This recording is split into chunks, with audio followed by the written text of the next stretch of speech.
దేవునికి స్తోత్రం. హల్లెలూయా. ప్రభునందు ప్రియా దేవుని బిడ్డలారా, ప్రభు పేరట మీ అందరికీ శుభములు ప్రభు పేరట తెలియపరుస్తున్నాను. దేవదేవునికి మహిమ కలుగును గాక. ఈ సమయంలో దేవుని వాక్యము నిమిత్తము మరొకసారి ప్రార్థించుటకు, స్తుతించుటకు, ఆరాధించుటకు మనకు అనేకమైన రీతిలుగా దేవుడు ఇచ్చాడట. అవకాశాన్ని బట్టి దేవదేవునికి కృతజ్ఞతాస్తుతులు చెల్లించే వారమై ఉండాలి. ప్రార్థన చేసుకుందాం.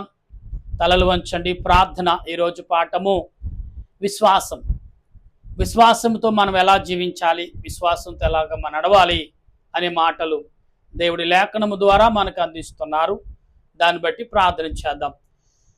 సర్వ సృష్టిని, నీతిని పరిపాలించుచున్న సృష్టికర్త నీ కొందనాలయ్యా, ఈ సమయంలో నీ బిడలగా మేము మాట్లాడుచుండగా తండ్రి దేవా, మా మాటలు ఆలకించి మా మాటలకు చెవియొగ్గి మా మాటలు నీవే నీ ఆత్మ ద్వారా సేకరించి మేలు చేత, ఆశీర్వాదం చేత నింపి బలపరచమని, నీ ఆలోచనతో మమ్మల్ని సిద్ధపరచమని, నీ ఆత్మ నడిపింపు మా అల్లరకు దయచేసి వినుచున్న వారును ఆలకించుచున్నవారు దాన్ని గ్రహించుచున్న బిడ్డలకు నీ పరిశుద్ధాత్మతో నింపబడి దేవా, నీ ఆలోచనతో నింపబడినట్టుకు సహాయం దయచేయమని, నీ దాసుడైన నన్ను నీ సిలువ చాటును మరుగుపరిచి నీ ఆత్మతో నింపి నాలో ఉండి నువ్వే మాట్లాడమని క్రీస్తు నామమున అడిగి ప్రార్థన చేయుచున్నాను పరమ తండ్రి.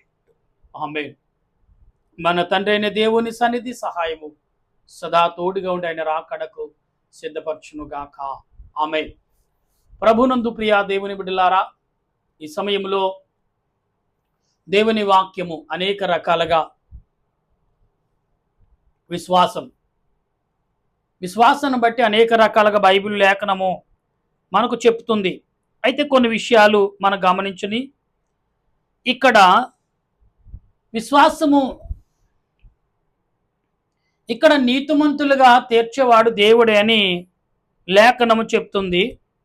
అయితే ఇక్కడ మనం గమనించినప్పుడు ఇక్కడ మనం ఒక విషయం గమనించాలి.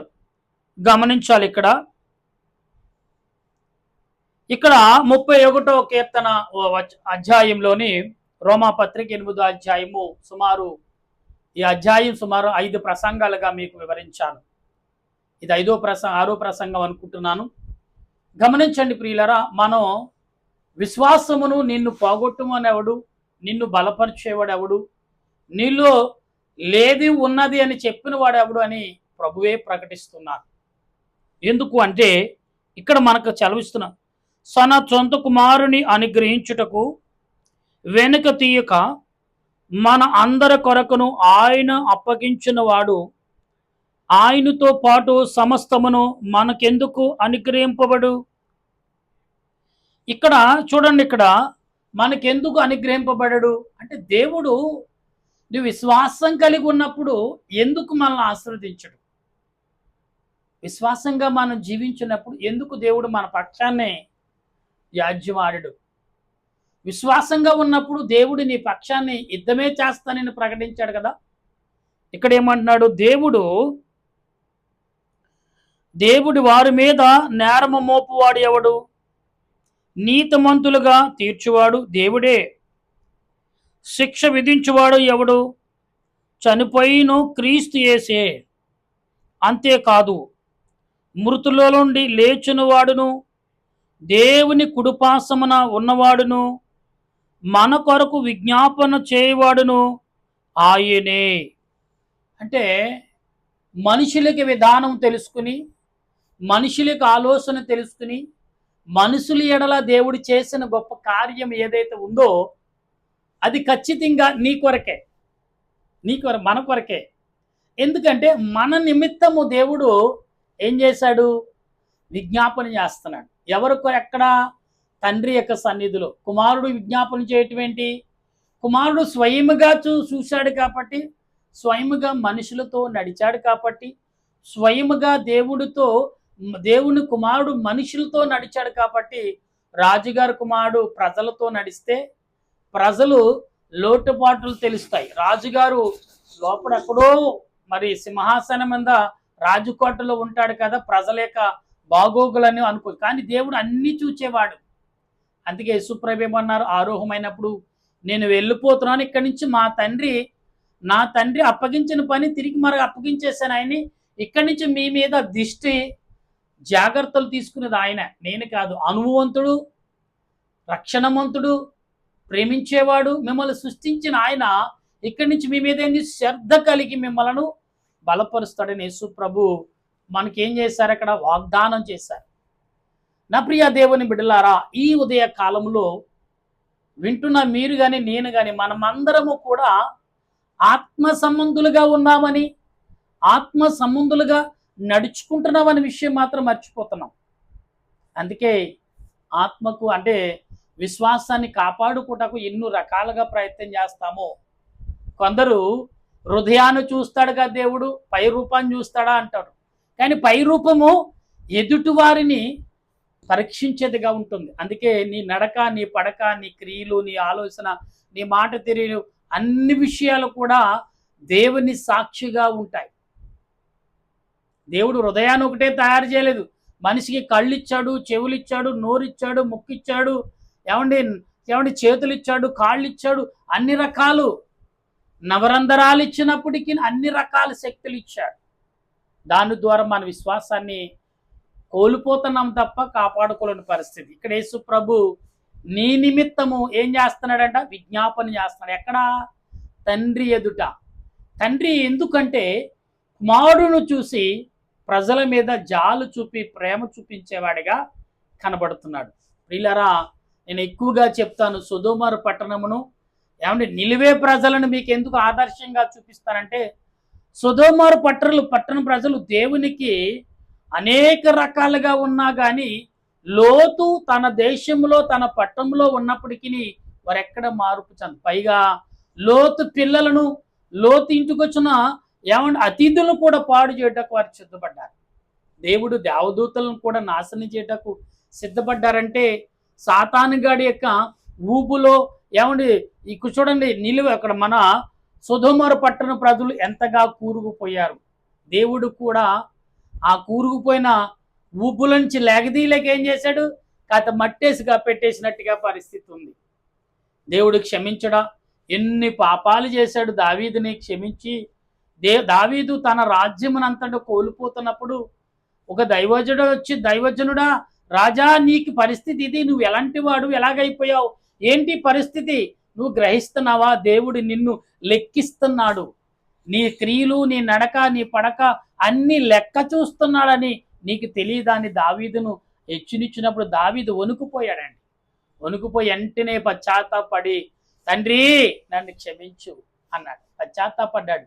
పశ్చాత్తాపకి మించిన మార్గం మరొకటి లేదు. ఇది రోజున మనం ఏ రకంగా జీవిస్తున్నా, ఎన్ని రకాలుగా మనం బ్రతుకుతున్నా, మన ఇండియాలో నేను పదే చెప్తున్నాను, మన ఇండియాలో భక్తి యొక్క భీతి ఎక్కువ. భక్తి అంటే భక్తి ఫలాను పాటకెళ్తే పాపము తొలగిపోయి అభివృద్ధి అవుతాం, పుణ్యం కలుగుతుంది, బిడ్డలు కలుగుతున్నారు, ఆరోగ్యం వస్తుంది, ఆయుష్ పెరుగుతుందంటే ఇంకా తిరిగి లేదు. సమస్త వదిలిపెట్టేసి ఆరోగ్యం కొరకు, అదే అంటే ఒక సామెత ఉంది, ఆ బతుకుంటే బలిసాకులు తినైనా బ్రతకొచ్చు, నడరా బాబు ప్రాణం కాపాడుకుందని పరుగులెట్టేవారు ఎందరో. పాపము నుండి విడుదల పొందాలంటే తెలుసుండు కూడా ఎలాగంటే దొంగ ఊపులు ఉంటాయి అడవుల్లో అక్కడక్కడ. ఎందుకంటే ఆ దొంగ ఊపులు అప్పట్లో దొంగ ఊపులు పెట్టేవారు. ఎందుకంటే జంతువులు కోరజు మనుషుల మీద రాకుండా ఊరు దగ్గరలోకి 1 కిలోమీటర్, ½ కిలోమీటర్ మధ్యలో మహాభయంకరమైన గుంతలు తవ్వారు. వర్షాకాలం నీళ్లు నిండి చెత్తంతా చేరి దొంగ ఊపుగా మారుతుంది. సుమారు ఎంత అంటే ఒక 20 అడుగుల లోతు తవ్వి పెట్టేవారు. అందులో పడినవాడు జంతువైనా మరొకటి ఏదైనా కానీ అదేం చేస్తారు, లోపలికి లాగి దొంగ ఊపు అంటారు. అలాగే సాతానుగాడి చేతిలో ఊబులో పడిపోయి గిలగిలా కొట్టుకున్న దేవుడు కూడా రక్షించలేని పరిస్థితి. విజ్ఞాపన చేస్తుంటే కుమారుడు ప్రభు అన్న దేవదేవుడు అడుగుతున్నారట, ఎవరి కోసం నాయనా నువ్వు చేస్తున్నావంటే, ప్రభా భూలోకంలో ఉన్న మానవుల కొరకు నేను నీ సన్నిధిలో విజ్ఞాపన చేస్తున్నాను. ఎవరు వీళ్ళ కొరకా నువ్వు చేస్తున్నావు? ఇందాక 4 గంటలకి రాజస్థాన్లో ఎక్కడో ఎయిర్పోర్ట్లో తుఫాన్ వచ్చిందండి. అంటే ఆ పట్టణం అంతా వచ్చినప్పుడు ఎయిర్పోర్ట్లో సుమారు 5 నిమిషాల వాతావరణం మారిపోయిందంట. సుమారు 200 కిలోమీటర్ల వేగంతో గాలిలు వేసి ఫ్లైట్లు కూడా కదిలిపోయి అంట. వీళ్ళ అంత దారుణంగా మరి విపత్తులు ఉండబోతున్నాయి అనేది మనం వింటున్నాం, చూస్తున్నాం ఆల్రెడీ. వీళ్ళారా మొన్నేమో కాశ్మీర్లో, ఇప్పుడేమో చూడండి ఇలాగా జార్ఖండ్ ఎక్కడ జరుగుతుంది. ప్రియులారా గమనించండి, దేవుడు ఏ రకంగా నీ ఎడల ఉన్నాడు. క్రీస్తు ప్రేమ నుండి మనలను ఎడబాపువాడు ఎవడు? శ్రమ అయినను, బాధ అయినను, హింస అయినను, కరువైనను, వస్త్రహీనత అయినను, ఉపద్రవమైనను, ఖడ్గమైనను మనలను ఎడబాపునా? ఇందును గూర్చి రాయబడినది ఏమనగా, నిన్ను బట్టి దినమెల్లా మేము వధింపబడిన వారము, వదక సిద్ధపడిన గొర్రెలమని మేము ఎంచబడిన వారము. అయినను మనను ప్రేమించిన వారి ద్వారా మనం వీటన్నిటిలో అచేతముగా విజయము పొందుచున్నాము. మరణమైనను, జీవమైనను, దేవదూతలైనను, ప్రధానులైనను, ఉన్నవైనను, రాబోవైనను, అధికారులైనను, ఎత్తైనను, లోతైనను, సృష్టింపబడకును మరి ఏదైనను మన ప్రభువైన క్రీస్తు యేసునందలి దేవుని ప్రేమ నుండి మనలను ఎడవని రూఢిగా నమ్ముచున్నాను. చూసారు ఇక్కడ ఏమన్నాడు? ఇవేమొచ్చినా కానీ యేసు క్రీస్తు యందు మన విశ్వాసాన్ని ఏది తీయలేదంట, ఏది పారగోలదంట, ఏది నాశనం చేయలేదంట. ఎవరి దగ్గరండి? యేసు క్రీస్తు దేవదేవుని యొక్క రాజ్యము నుండి మనల్ని వెడబాయిపు గల ఏముంది ఈ లోపల? ఎత్తైనను, పల్లమైనను, గుంతైనను, మరేమైనను నిన్ను నాశనం చేసేది ఏముంది ఈ లోకములు? ఏమీ లేదంట. కనుక మనం విశ్వాసాన్ని ఇక్కడ వారి దినాల్లో కరువు అంటే భయం వేస్తుంది నిజంగా. ప్రతిదినంట చాలా ఇవాళ 100 రూపాయలు ఉన్న వస్తువు రేపు రాబోయిన ఈ యొక్క 6 నెలల్లో, ఇప్పుడు 6 నెలలు గడిచిపోయింది, ఇంకా 6 నెలలు, 6 నెలలు ఇవాళ 8వ తారీఖు ఆల్రెడీ. ప్రియులారా మన మధ్యన ఇంకా 6 నెలలు మన మధ్యన జరుగుతున్నాయి. ప్రియులారా 6వ నెలలో ప్రవేశించినామంటే మన మధ్యన ఎన్ని ఉన్నాయి? 6 నెలలు ఉన్నాయి. ఈ నెల కాకుండా 6 నెలలు ఉన్నాయి. అయితే ఈ 6 నెలల్లో ఎంత విపత్తు జరుగుతుందంటే ఒక 10 సంవత్సరాల కరువు, తీరని కరువు రాబోతున్న ప్రపంచ దేశాలకి. మన ఇండియా కాదుండో, ప్రపంచ దేశాలంతటికి. గూగుల్ చెప్తుందంట, ప్రపంచ నిపుణులైన వారు చెప్తున్నారు, జాగ్రత్త కలిగి ఉండండి. ఇదంతా కరువు ఎలాగ స్టార్ట్ అయిందంటే చూడండి, రష్యా ఉక్రెయిన్ అలాగే స్టార్ట్ అయింది మొదట. ఇప్పుడు ఇరాన్, అమెరికా, ఇజ్రాయిల్ యుద్ధాలు ఇంకా ముమ్మరం అవుతున్నాయండి. ప్రియులారా ఆయా కోటి దేశాలు వెళ్ళొచ్చున్న వారు రావటానికి వాళ్ళు ఇక్కడ మన ఇండియా వాళ్ళ వారు రండిరా బాబు, వచ్చేయండిరా, బ్రతుకుంటే ఇక్కడ ఏదైనా మనం చెప్పినట్టుగా బలిచోకులైనా గంజి తాగైనా బ్రతికిద్దాం, రోజులు బాగోవంట. అమెరికాకు సపోర్ట్ చేసిన ప్రతి దేశం మీద ఇరాన్ వాళ్ళు బాంబులు వేస్తున్నారంట. అవును, నిన్న కాక మొన్న ప్రియులారా శనివారం మరి బాంబులు వేశారంట. నిన్న ఉదయకాలం కూడా బాంబులు వేయబోయారంట. ప్రియులారా చాలా మంది వీడియోలు పెడుతున్నారు, చూస్తూనే ఉన్నాం, ప్రార్థన చేస్తున్నాం, మనసులు కరగాలి. ఇప్పుడు ఎలాగుందంటే అభివృద్ధి అయిపోయింది. ఇప్పుడు అందరూ కూడా పేరు కొరకు పాకులు ఆడుతున్నారు, మా దేశం గొప్పది, మా దేశం గొప్పది. ఒకప్పుడు కరోనా టైంలో ఎవరో వ్యాక్సిన్ ఇస్తారా, ఎవరు మందు ఇస్తారని పరిగెలెత్తారు. ఇప్పుడు ఏం చేస్తున్నారు? పేరు కొరకు పరిగెలెడుతున్నారు. పేరు ఎందుకు? నువ్వు ఉంటే ఉంటుంది, లేదా నీతో పాటు ఇంకా కరిగిపోతుంది పేరు. నువ్వు పేరు సంపాదించాలంటే ఎలాంటిది? దేవునికి మహిమకరముగా ఈ లోకములో అనేకులు దేవుని బిడలగా అంటే శాంతి సమాధానము, భూమి సృష్టి యావత్తు కూడా విశ్వాసంగా బలపడితే, మంచి మర్యాద, గౌరవం, వినయమ, విధేయత, ఆసక్తి, ప్రేమ కలిగి ఉంటే తెగలనేది మన మధ్యనకు రాదు. ప్రకృతి మన మీద పగపట్టదు అనే విషయాన్ని నిపుణులైన వారు చెప్తున్నారు. నా ప్రియ దేవుని బిడలారా, ఈ ఉదయ కాలం నుండి ఇంతవరకు అనేకమైన రీతిలుగా ప్రయాణముల్లోనూ, ఆలోచనల్లోనూ, తలంపుల్లోనూ అనేకమైన రీతిలుగా మీరు నడిచి ఉండొచ్చు, అనేకమైన విపత్తులు చూసి ఉండొచ్చు, అనేకమైన యాక్సిడెంట్ చూసి ఉండొచ్చు, అనేకమైన శోధనలు మీరు కలిగి ఉండొచ్చు. అయితే ఇక్కడ ప్రభు మాట్లాడుతున్న మాటలు ఏంటంటే, విశ్వాసం కలిగి ఉండండి, మీ భక్తిని మీరు కోల్పోవద్దు, మీ వినయము మీరు కోల్పోవద్దు, మీ విశ్వాసాన్ని మీరు కోల్పోకండి, విశ్వాసంగా జీవించండి. ఆ విశ్వాసమే ఏదో ఒక రోజున నిన్ను నిన్ను నిన్ను నా యొద్దకు చేరుస్తుంది. ఆ విశ్వాసం నిన్ను బలపరుస్తుంది అనేది ప్రభు ఉద్దేశం. గనుక ప్రియులారా, ఈ ఉదయ కాలంలో అనేకమైన ఆలోచనలోకి మీరు రేపు రోజు ఎలాగనుకోకండి. ఈ రోజేంటో రేపటి గురించి నువ్వు ఆలోచించుకో, ఈ రోజు గురించి ఆలోచించు, ఈ రోజు గురించే ప్రార్థించమని ప్రభువు చెప్పినట్టుగానే రేపుడిది ఆయన చిత్తం, ఈ రోజుదే నీకు ప్రయాణం. నువ్వు ఎంతవరకు నీ కనుచూపు వరకు ఉందో ఆ కనుచూపు వరకు ఒక టార్గెట్ పెట్టుకుని వెళ్ళు. అక్కడ వరకు గమ్యానికి వెళ్ళి, ఆహా దేవా ఇంతవరకు నన్ను నడిపించినందుకు నీకు స్తోత్రం. ఇంకా చేరవలసిన గమ్యం ఉంది, అది నిశ్చిత్తమైతే జరిపించు. ఈలోగా ఏమి జరుగుతుందో తెలియదు ప్రియులారా. ప్రయాణమై సాగుతున్న వారు ఇల్లొస్తాను అని చెప్తున్నారు, కానీ కడకి వెళ్తున్నారో, మధ్యలో ఆగిపోతున్నారో, అయితే కడకి వెళ్ళి మళ్ళీ తిరిగి వస్తారో లేదో కూడా మరి చాలా భయముతో బ్రతుకుతున్నామా ప్రియులారా. అందుకే చూడండి, మా ఒక రోజున ఒక చోటున బస్సు ప్రయాణం సాగుతుందండి ప్రియులారా. సడలంగా అనుకోకుండా తుఫాను స్టార్ట్ అయిందండి ప్రియులారా. తుఫాను స్టార్ట్ అయిందంట. అంటున్నారంట ఆల్రెడీ రేడియోల్లో పూర్వకాలం మెసేజ్లు వచ్చి రేడియోల్లో అట్లలో ఇప్పుడు సెల్ ఫోన్లో మెసేజ్లు వస్తున్నాయి. అంటున్నారంట అయ్యో ప్రమాదం పొంచుకొస్తుంది, సముద్రం అలలో ఎగిరిపడుతున్నాయి, ఏ క్షణమైనా మనము ఇరుక్కుపోవచ్చు. అంటే అందులో కొందరు అంటున్నారంట పర్లేదు వెళ్ళిపోదామండి, త్వరగా వెళ్ళిపోనివ్వండి అంటున్నారు. ఇలాగ చల్లటి గాలి చిన్నగా స్టార్ట్ అయిందండి ప్రియులారా. స్టార్ట్ అయింది. అందులో అందరూ ఆ చల్లటి గాలిని ఆస్వాదిస్తున్నారండి ప్రియులారా. ఆస్వాదిస్తే అందులో ఒక వ్యక్తి మాత్రం అతనుకు ప్రమాదము కనపడుతుందంట. ప్రమాదము దేవుడు మరి మీరు ఆగండి అయినా కూడా ఆగలేకుండా మూర్ఖుల వలె ప్రవర్తిస్తున్నారు, వీళ్ళు ప్రయాణం గమ్యానికి చేరుకోవాలని వేగముగా తోలమైన కారు చెప్తున్నారే, ఈ ప్రమాదంలో పొంచిపోతారు ప్రభువా, వీళ్ళందరూ నీ రూపం కలిగిన వారని ఆ ఒక్క వ్యక్తి కళ్ళు మూసుకుని ఏమండి ప్రార్థిస్తున్నాడని మనసులో. దేవుని బిడ్డలారా, ఒక చెట్టు, పెద్ద చెట్టు ప్రియులరా, ఓ గాలేసేస్తుందండి ప్రియులారా.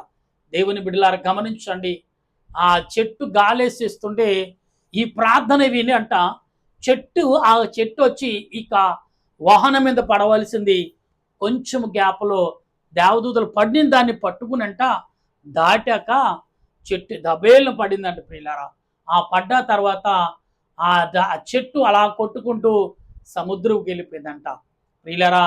అప్పుడు అనుకున్నారంట అయ్యి బాబోయ్ ఏంటి ప్రమాదం విత్ సెకండ్లో దాటిపోయింది, లేకపోతే మనం అందరం సముద్రంలో పడి చనిపోదుమే అన్నారంట ప్రియులారా.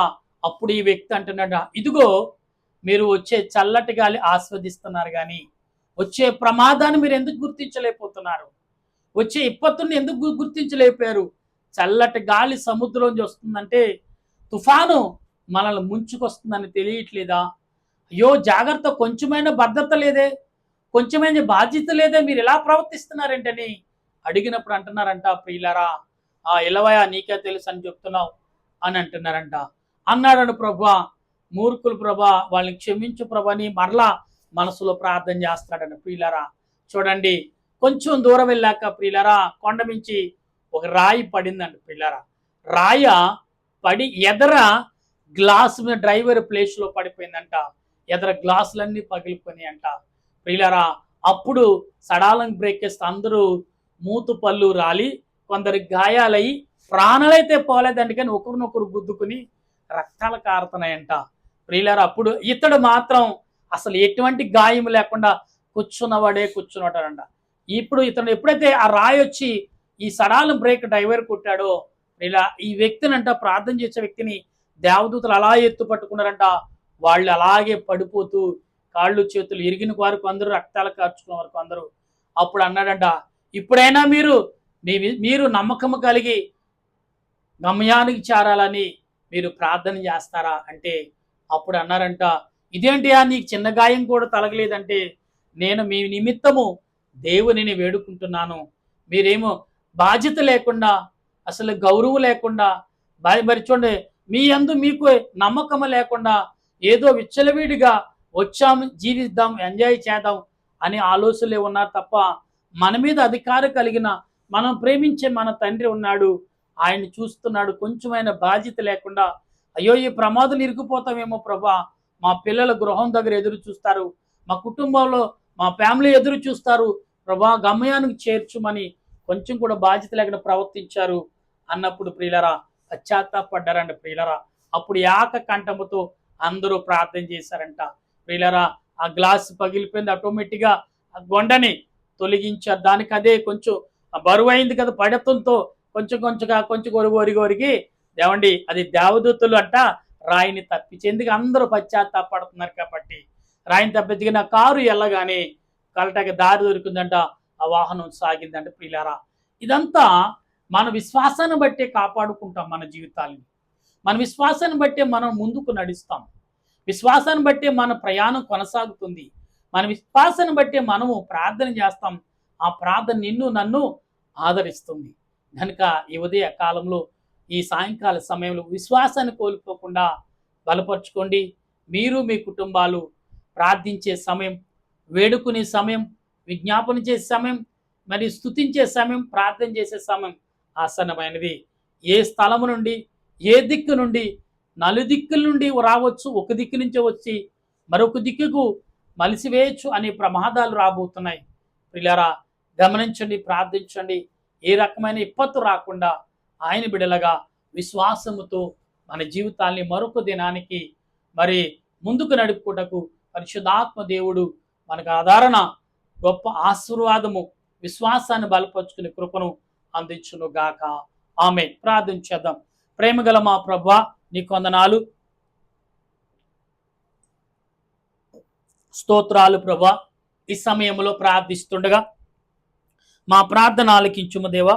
మా ప్రార్థన అంగీకరించి మా ప్రార్థన ప్రభ విశ్వాసాన్ని కాపాడుకునే మనసులను, అవును ప్రభా విపత్తులు వచ్చినాయి, ఎత్తులు పల్లాలు వచ్చినా క్రీస్తు బిడ్డలని ఎవడు తప్పించగలడు, క్రీస్తు బిడ్డల్ని ఎవడు పాడు చేయగలడు, ఎవడు నాశనం చేయగలడని లేఖనములో అపోస్తుడైన పౌలు చెప్పుచున్నాడు ప్రభా. నిజమే దేవా, నేను నమ్మిన వారిని, నేను వేడుకున్న వారిని, నీ యొద్దకు వచ్చిన వారిని, నిన్ను ఆరాధించిన వారిని, నిన్ను స్తుతించే వారిని, నేను ప్రార్థించే వారిని, నీ ఎద్దట వచ్చి వేడుకుని స్తుతించి గణపరిచిన వారిని విడిచిపెట్టవు, త్రోసివేయవు.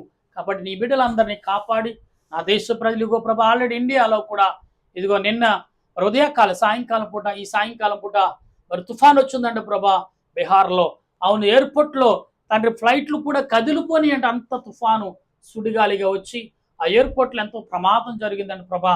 ప్రాణాలు మరి ఎంతమందికి నష్టం కలిగిందో తెలియదు, కానీ ఇప్పటిని చూసి ఏంటి ప్రమాదం అని ప్రమాదాల్లో అందరూ అల్లాడిపోతున్నారండి ప్రభా. దేవా నీ చిత్తము నాయన, నీ ఉద్దేశం ఎలాగుందో, నీ ఆలోచన ఎలాగుందో, నీ క్రియలు ఎలా ఉన్నాయి అటువంటి రీతిలో మేమందరం నడిచినట్లు, ప్రార్థించినట్లు, స్తుతించే కృపను మా అందరికి దయచేసి ప్రభా. ప్రపంచంలో మన అందరికీ ప్రభా ఎవరు ఎటువంటి ప్రమాదాలకు నేను నమ్మిన వారిని గురి కాకుండా కాపాడి వారి విశ్వాసం, వారి ప్రార్థన, వారి విజ్ఞాపన, వారి స్తుతులు, వారి ఆరాధన అంగీకరించి క్షమించి కాపాడి బలపరచమని మా రక్షకుడును ప్రభువైన యేసుక్రీస్తు యొక్క దివ్యమైన నామములో అడుగుచు ప్రార్థిస్తూ స్తుతిస్తూ కొనియాడుతూ ఆరాధిస్తూ నాయన నీ ఆలోచన క్రియలు మా అందరకు అందించమని, మా అందరకు దయచేయమని ప్రభా. మా దేశాలు, గ్రామాలు, పట్టణాలు, పల్లెలు అది ఇదని లేదు, ఏ దేశమైనా ప్రభా శోధనకి గురై సమయం ఆసన్నమైందని నిపుణులైన వారు శాస్త్రవేత్తలు చెప్తూనే ఉన్నారు ప్రభా. నీ గ్రంథము చెప్తుంది తండ్రి పాప గద్దించుకుని ఇదిగో నాయన సమస్తమును బెదిరిపోతూ ఇదిగో నాయన ఈనాడు సృష్టి అంతా కూడా వేడుకుంటుంది ప్రభా.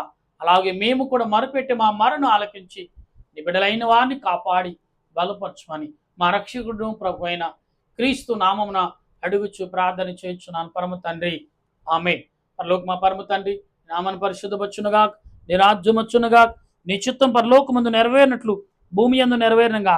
మౌనరుడు మాకు దయచేయం, మెట్ల ప్రార్థన చేసిన వారిని క్షమించిన ప్రకారముగా మా ప్రార్థనలు క్షమించుము, శోధనకు ఎక్కిని తప్పించుము. రాజ్యము, శక్తి, మహిమ నిరంతరం నీవే నావు తండ్రి, ఆమేన్. ఏసురక్తమే జయము, అపవాదికులం ప్రవేశరక్తమే జయం, అపవాదికులం ప్రభు సంపూర్ణ విజయం, అపవాది గణత నాశనం. హల్లెలూయా హల్లెలూయా, స్తోత్రం స్తోత్రం, ఆమేన్ ఆమేన్. మన తండ్రి అయిన దేవుని ప్రేమ, త్రియేక దేవుని కృపా, పరిశుద్ధాత్మక అనేక జీవితం ఇప్పుడు ఎల్లప్పుడు మీకు మీ బిడ్డలకు తోడుగా ఉండిన రాకడకు సిద్ధపడుదుము గాక. ఆమేన్, ఆమేన్, ఆమేన్. మీ అందరికీ వందనాలు. మరణాతా.